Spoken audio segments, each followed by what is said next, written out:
우리가 지난 시간에 이제 예수님께서 변화산에서 영광스러운 모습을 보이시고 또 제자들에게 보이시고 난 후에 현실 세계로 내려왔을 때 그 상황을 지금 본문을 통해 살펴보고 있습니다.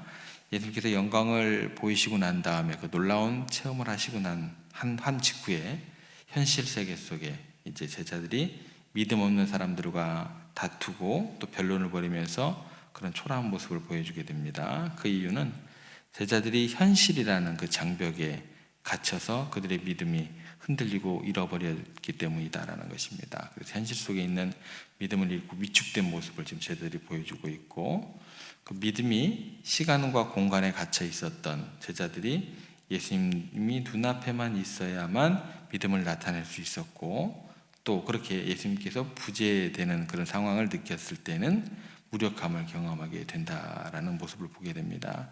그러나 우리들이 잊지 않아야 될 것은 주님께서 항상 우리와 함께 하심을 믿고 시간과 공간에 제한되지 말고 그 초월하는 믿음, 그런 믿음을 가지고 승리할 수 있는 우리가 되어야 된다라고 함께 은혜의 말씀을 나눴습니다.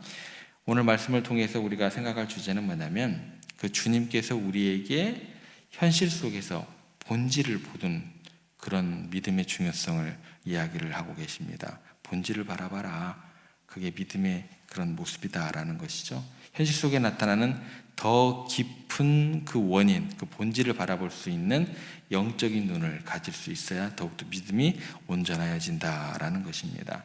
25절 말씀 한번 보겠습니다. 저희들 25절 말씀 보면, 예수께서 무리가 달려와 모이는 것을 보시고 그 더러운 귀신을 꾸짖어 이르시되, 말 못하고 못 듣는 귀신아, 내가 내게 명하노니 그 아이에게서 나오고 다시 들어가지 말라 하시니. 예수님께서 지금 이렇게 아픈 아이를 보시고 그 아이의 말 못하고 또 듣지 못하는 그런, 또 물불에 자꾸 몸을 던지는 그 아이의 모습을 보시고 명령은 누구에게 하고 계세요? 지금 귀신에게 하고 계십니다. 사람 때리면 안 돼요. 아이들 때리면 안 돼요. 귀신에게 명령하고 계시는 거예요. 이거를 또 잘못 오해하면 막 사람을 때려요. 사람 잡아요. 몽둥이로. 그죠? 요즘은 좀 그런 뉴스가 좀 안 나와요. 저 한참 어렸을 때라든지 저 한참 한 3, 40년에 보면 뭐 사람을 잡아요. 기도원에서. 아이의 모습을 보시고 명령은 누구에게 하세요? 귀신에게 하는 겁니다. 사람 잡으면 안 돼요. 예수님께서 말 못하고 못 듣는 귀신아, 내가 내게 명하노니 그 아이에게서 나오고 다시 들어가지 말라라고 말씀으로 하셨어요. 그것도 이러면 안 돼요. 예수님은 그 아이의 겉으로 드러난 증상만을 보시지 않으셨습니다. 그 아이의 문제의 근본 원인을 영적인 그런 세계 속에서 바라보고 계십니다. 그래서 예수님께서 명령을 하실 때 귀신에게 나가라 이렇게 명령을 하셨습니다. 예수님은 우리에게 현실에서 표면적인 어떤 증상, 그것만 바라보지 말고 그건 너머를 볼 수 있는 영적인 눈을 가지라고 우리들에게 오늘 말씀해 주시는 겁니다. 그러니까 우리의 일상 속에서 겉으로 드러나는 문제만 바라보지 말고 그 문제의 근본 원인을 영적인 차원에서 바라보는 것도 중요하다라는 것입니다. 그래서 겉으로 드러나는 문제를 해결하려고 할 때 우리가 문제가 더 악화되거나 근본적인 치유가 되지 않을 수 있다라는 거예요. 영적인 차원을 생각하지 않으면 그렇게 해결점이 나올 수 없다라는 그런 측면도 있다라는 거예요. 그래서 현실 속에서 바로 느껴지는 이제 우리가 피부로 와닿는 그런 사건이요, 아니면 어떤 다툼, 어떤 오해, 그런 대화의 단절 같은 문제를 겪을 때 우리는 종종 드러나는 그 증상과 현상에만 집중하는 경우가 있다라는 거예요. 그러나 꼭 그게 드러나는 현상과 그런 어떤 모습에 집중하다 보면 해결이 안 될 수도 있다라는 거예요. 이런 근본적인 원인이 영적인 것이라면 아무리 논리적으로 따지고 해결하고 해도 그게 해결이 안 될 수 있다라는 거예요. 영적인 문제는 영적인 방법으로 접근을 해야 된다라는 거예요. 그래서 이 아이 같은 경우는 아무리 말로 이야기하고 혼내고 그 원인을 따지고 그런다고 이게 해결돼요, 안 돼요? 해결될 수가 없다라는 것입니다. 이러한 경우는 어떤 해결책이 주어져야 되냐면 기도 외에는 방법이 없다 이렇게 이야기를 하고 계십니다. 29절 말씀 한번 가보시죠. 함께 저희들이 한번 읽어보겠습니다. 이르시되 기도 외에 다른 것으로는 이런 종류가 나갈 수 없느니라 하시니라. 이게 29절 굉장히 중요한 말씀입니다. 여기 보시면 이런 종류가 나갈 수 없느니라 하시니라 라는 것은 우리들과 오해하면 안 돼요. 이런 종류가 나갈 수 없느니라, 기도 외에는 무슨 말이에요? 이런 종류도 있고 어떤 종류도 있다라는 거예요. 다른 종류도 있다라는 거예요. 이거를 또 어떻게 해석을 하냐면 기도 외에는 이런 종류가 나갈 수 없다라고 하면, 야, 처음부터 끝까지 다 기도야, 기도만 해, 무조건 교회만 가, 이렇게 돼요. 예. 아니 막 사람을 잡더니 이번에는 안 잡아도 될 사람을 교회에서 잡아요. 이렇게 목사들이 만들어요. 이거 어쩌자는 거예요. 이런 종류가 나갈 수 없다라는 건 뭐예요? 이런 종류도 있고 다른 종류도 있다라는 거예요. 이상하게 가르쳐요. 세상에는요, 현실 속에서는요, 기도 외에는 치유가 되지 않는 근본적인 원인이 영적인 것에 문제가 있는 그런 현상이나 증상이나 질병이나 어려움이 있을 수 있다라는 거예요. 이런 경우는 어떻게 해야 된다는 거예요? 기도 외에는 안 된다라는 거예요. 이 부분에 대해서는. 그런데 금방 말씀드렸듯이 정말 주의해야 될 것이 뭐예요? 동시에 이 말은 모든 것이 다 기도만 하면 된다 라는 말이에요, 아니에요? 대답을 못 하시네. 기도만 하면 된다라는 게 맞아요, 틀려요? 아니에요. 모든 것이 다 기도만 해. 다른 것은 아무것도 하지 마. 그럼 어떻게 먹고 사실래요? 어떻게 먹고 사실래요? 그런 이야기가 아닙니다. 어떤 종류는 기도만 해서는 안 된다라는 거예요. 왜요? 하나님께서 자연 법칙도 만드셨고, 또 사람들도 같이 만드셔서 관계도 하게 하셨고, 또 우리가 나가서 일구어야 될 어떤 땅도 만들어 주셨고, 우리가 전도해야 될 믿지 않는 사람들도 이 땅 가운데 허락하셔서 기다리고 계시고, 어떤 종류는 기도만 해서는 안 된다라는 거예요.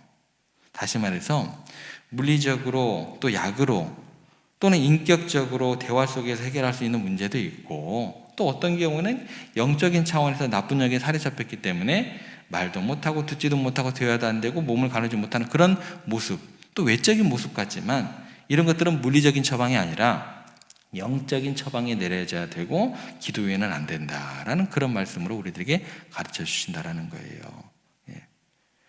다시 말해서 우리는 어떤 현실의 문제를 접할 때 반드시 그 현실을 뚫고 영적인 원인을 볼 수 있는 그런 눈이 있어야 된다라는 것입니다. 이런 의미에서 기도는 우리를 영적인 세계와 연결시킬 수 있는, 그리고 그 원인을 볼 수 있게 하는 너무나 중요한 수단이 되는 거예요. 너무나 중요한 문제가 되는 거예요. 모든 문제가 기도만 함으로써 해결되는 것은 아니지만 영적인 문제는 반드시 기도함을 통해서 해결될 수 있음을 기억하셔야 된다는 거예요. 그래서 우리들이 현실 속에서 어떤 문제를 만날 때 이 문제를 어떻게 접근할 것인지를 잘 결정을 해야 됩니다. 이때 문제의 본질이 영적인 것인지 아니면 물리적인 것인지 이걸 구별하는 게 굉장히 중요하다는 거예요. 그러면 성경에 나오는 실제적인 예를 한번 생각을 해보겠습니다. 어떤 예가 있는지. 먼저 영적인 접근의 예를 좀 생각을 해보겠습니다. 사도행전에 보면 사울이 예수님을 만나요. 다메섹 도상에서 회심한 사건이 있습니다. 그러니까 사울이 다메섹 도상으로 가다가 예수님을 만나 이제 눈을 멀게 되는 거죠. 이건 영적인 접근으로 해야 돼요? 육적인 접근으로 해야 돼요? 모르겠죠? 모르니까 성경을 봐야죠. 성경을 봐야죠. 어떻게 알겠어요? 성경에서 기록된 대로 우리가 그 해석을 하면 되는 거예요. 이때 눈을 먼 사울은요, 기도와 금식으로 회복이 되었고 아나니아의 기도를 통해서 시력이 회복되었고 그때 성령을 받게 됩니다. 이 사건은 어떤 변화예요? 영적인 변화와 치유가 기도를 통해서 이루어진 대표적인 예입니다. 이렇게 적용을 하시는 거예요. 또 하나 좀 살펴볼게요. 또 다른 예를 살펴볼게요. 베드로가 감옥에 갇혔어요. 이거는 어떻게 접근을 해야 될까요? 교회가 끊임없이 누구를 위해서? 베드로를 위해서 기도를 했습니다. 그 결과 천사가 나타났고 베드로를 구출하게 됩니다. 이 사건도 기도의 힘으로 현실의 장벽을 뛰어넘어서 영적인 도움을 받는 좋은 예로 나타나게 됩니다. 그럼 이런 예만 있을까요? 모든 사건이 이와 같지는 않습니다. 성경에 기록되어 있다고 하더라도 나아만 장군이 나병에 걸렸어요. 이건 어떻게 해야 될까요? 영적인 접근을 해야 될까요? 영적인 아닌 다른 접근을 해야 될까요? 어떻게 되는가 좀 볼게요. 나아만 장군이 아람 군대 나아만 장군이 나병에 걸렸을 때 엘리사가 요단강에서 몸을 씻으라고 말을 했어요. 지시를 했어요. 나아만이 처음에 믿었어요, 안 믿었어요? 안 믿었습니다. 안 믿고 나 요단강에 안 가면 어떻게 돼요? 그냥 저절로 나아요? 안 낫겠죠, 그죠? 말로써 행함을 나타내도록 명령을 했어요. 결국 어떻게 돼요? 나아만이 순종함으로 발걸음 옮겼어요. 순종함으로 몸을 씻는 행동으로 옮겼기 때문에 나병이 치유가 됐어요. 이건 뭐예요? 물리적인 행동이 뒤따라야 돼요. 그래야 치유가 이루어진 예입니다. 하나만 더 살펴볼게요. 야곱하고 에서가 만나서 화해하는 장면이 있습니다. 이거는 어떤 접근일까요? 야곱이 형 에서를 만나기 전에 굉장히 무서웠어요. 두려웠어요. 그래서 야곱이 준비했던 게 뭐예요?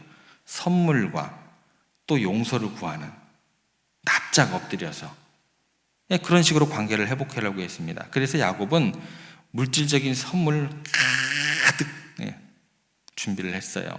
그리고 갈등의 원인에 대한 용서를 구할 그런 말들과 행동을 생각을 했습니다. 어떻게 접근을 한가요? 사람 대 사람으로 인격적인 만남을 가지고 접근을 했고 그렇게 화해를 이룬 거예요. 뭐예요? 영적인 거예요? 행동이 따라와야 된다는 것입니다. 이 사건은 물리적이고 인격적인 접근을 통해서 관계가 회복된 예입니다. 틀려요, 다. 성경의 인물들의 또 해결 방법도 틀리고 접근 방법도 다 틀립니다. 이거를 한 대 때려 뭉치면 어떻게 돼요? 이거 굉장히 어려워지는 거예요, 이러면. 여러분, 우리가 현실의 문제를 만났을 때 이 문제를 어떻게 해결해야 될지 결정하는 것은 굉장히 중요합니다. 그 결정이 뭐예요? 근데 쉽지가 않아요. 그래도 이 문제가 영적인 것인지 물리적인 것인지 구별하는 몇 가지 단계가 있습니다. 그걸 누가 가르쳐 주는 거예요? 제가 열심히 공부를 해서 신학자들의 그런 책들과 그런 것들을 가지고 또 묵상하면서 기도하면서 더욱더 오늘에 맞게끔 해석을 해서 설교로 그렇게 전하는 거예요. 그런데 여러분들도 이렇게 문제가 영적인 것인지 물리적인 것인지 구별하는 몇 가지 단계가 있다는 거예요. 어떤 사건이 단순히 물리적이거나 심리적인 건지 아니면 영적인 차원에서 영향을 받는 거든지 문제의 원인의 본질을 파악하기 위한 첫 번째 단계가 뭐예요? 기도입니다. 기도. 기도하면서 우리가 더욱더 간구해야 될 것은 뭐예요? 성령님 지혜를 허락하여 주시고 성령님의 인도를 구하는 게 그 첫 번째 단계입니다. 두 번째 단계는 하나님의 말씀을 통해서 그 상황에 맞는 해석을 해야 되는 거예요. 그러니까 말씀을 항상 가까이 하고 묵상하고 그래야 된다는 거예요. 듣기도 하고. 믿음의 선배들은 같은 상황에서 어떻게 문제를 해결했는지 아니면 약속의 말씀에는 이런 말씀이 있는데 이 말씀에는 어떤 하나님의 뜻이 담겨 있는지 말씀을 통해 배우고 항상 그것을 묵상할 필요가 있다는 거예요. 마지막 단계는 이 두 가지죠. 이 두 가지 뭐예요? 기도와 말씀 묵상을 통해서 성령님의 인도하심을 받으면서 영적 분별력을 어제보다 오늘보다 내일 어떻게 돼요? 날마다 키워나가셔야 돼요. 어느 때까지? 그리스도의 장성한 분량에 이르기까지 이걸 키워나가셔야 돼요. 이게 세 단계입니다. 아무것도 안 하면요 아무런 역사도 일어나지 않고요. 어제가 나가 오늘이고 뭐 내일이나 똑같은 나의 모습이 된다는 거예요. 예.